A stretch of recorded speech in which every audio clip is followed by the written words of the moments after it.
Syria is under siege again, but this time from all sides in the aftermath of President Bashar al-Assad's abrupt ouster and rebels taking charge. Global powers are rushing to protect their interests in Syria. Our next story explains why Israel, the US, and Turkey are bombing Syria.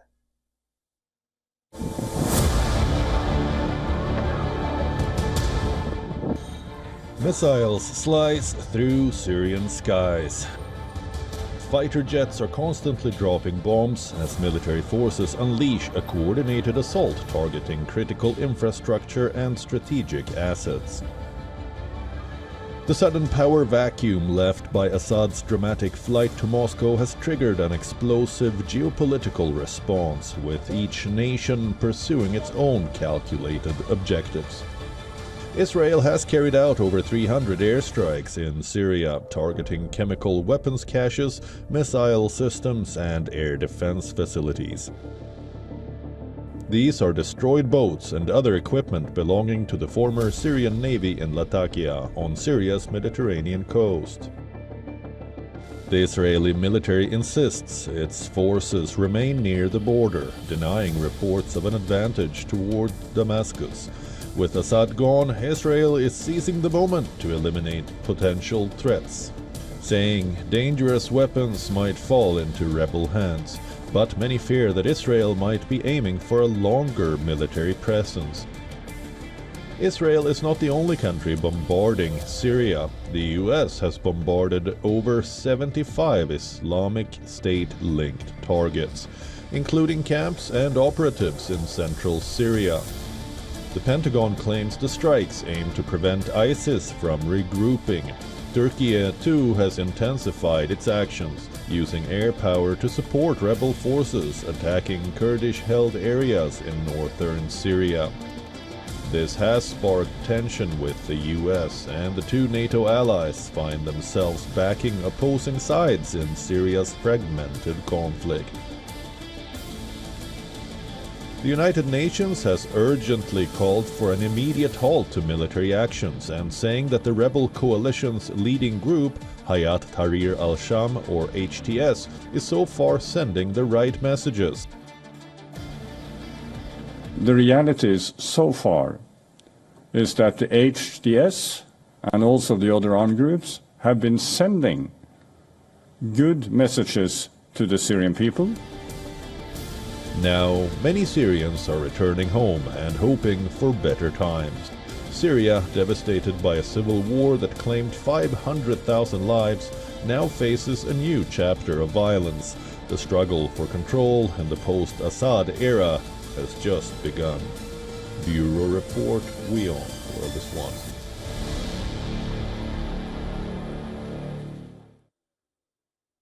For more on this, we are now being joined by Dov Zakheim, former Undersecretary of Defense in the George W. Bush administration and currently senior advisor at Center for Strategic and International Studies. He's joining us live from Washington, D.C. Thank you so much for coming back on WION. Is there some kind of power struggle right now between the United States and Turkey and their proxies in Syria?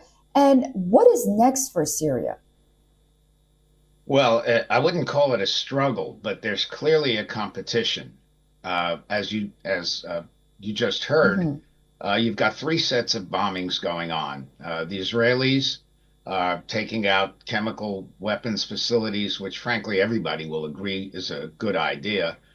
The real issue, of course, is how far in are the Israelis moving, and they're probably not going to go to Damascus for the very simple reason, what are they going to do with it when they get there? Now, this is a huge city in a huge country. Syria is 7 times the size of Israel.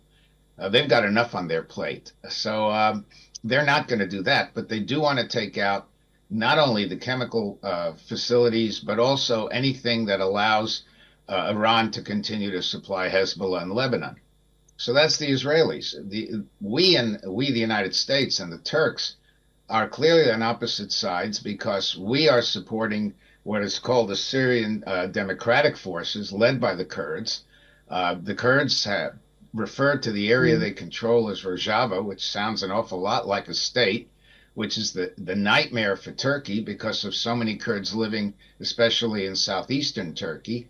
And The Turks are inside Syria, not only bombing, but with troops on the ground, and they've been there for some time. So you have the United States supporting a group that the Turks consider to be terrorists. Meanwhile, we on our part are bombing ISIS because we don't want ISIS to spread.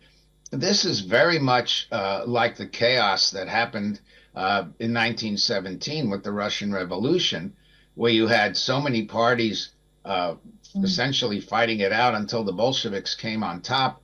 And then you had foreign interventions as well into what was called the Russian Civil War.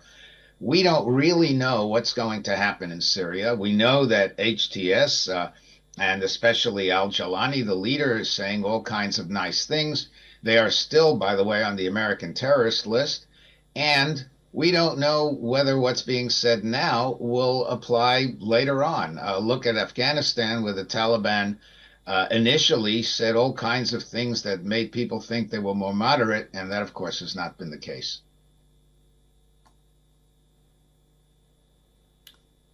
What about the challenges that the current administration, the Biden administration, faces on the one hand, and of course the incoming Trump team will face regarding Syria, and if it does slip into deeper chaos? Well, the Biden administration has a lot on its plate right now. They're trying very hard to bring an end to the war in Gaza. You just had reporting about what the Chinese are trying to do to Taiwan, and not to mention what's going on between Russia and Ukraine. And the Biden administration is desperately trying to provide as much aid as it can to Kyiv, simply because they don't know what the Trump administration is going to do. So when Mr. Trump comes in, he not only has a war in Gaza that he wants to end before he comes in, but we'll see if that happens. He's got a war in Ukraine that he says he's going to bring to an end. He's got a challenge from China that doesn't go away. And now he's got chaos in Syria. So he has a lot on his plate, in addition to, of course, the Iranians, who are smarting from their suffering attacks from Israel and maybe moving ahead with their nuclear program. And then in our own backyard in the Western Hemisphere, we still have problems with Venezuela. And it's just a massive, massive menu of trouble around the world that Mr. Biden is essentially going to leave to Mr. Trump.